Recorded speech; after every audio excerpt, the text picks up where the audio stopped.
Understanding high context versus low context cultures in communication. Hello everyone. Welcome back to our English language learning series.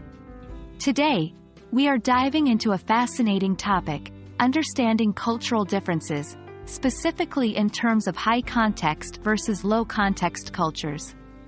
This is a key understanding for communicating effectively, especially when writing emails or letters. High context cultures are those that communicate in ways that are implicit and rely heavily on context. In these cultures, much of the communication is understood by the context, not the actual words. So, it's important to read between the lines.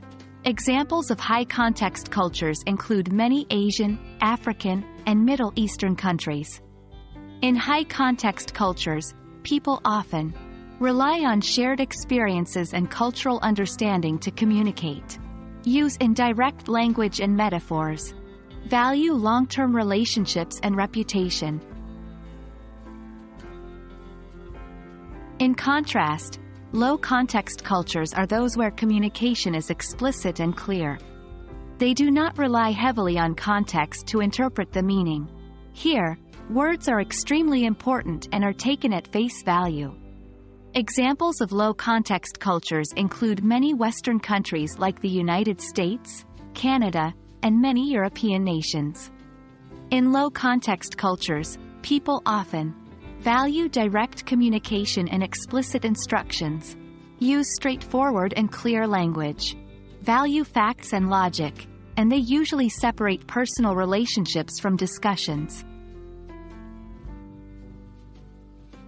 When writing emails, understanding whether you are writing to someone from a high-context or low-context culture can greatly help.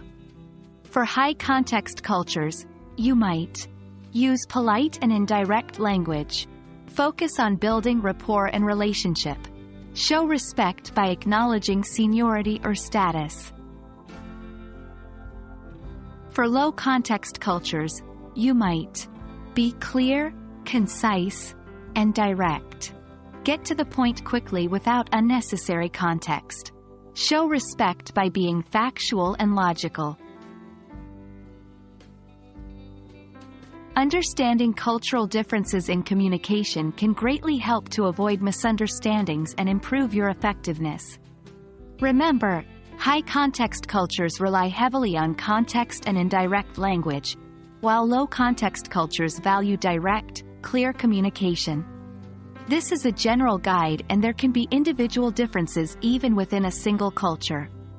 Keep practicing and experimenting with your language learning journey.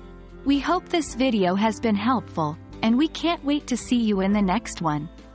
Remember, the more you understand about the cultures of the people you are communicating with, the more effective you can be. Happy learning!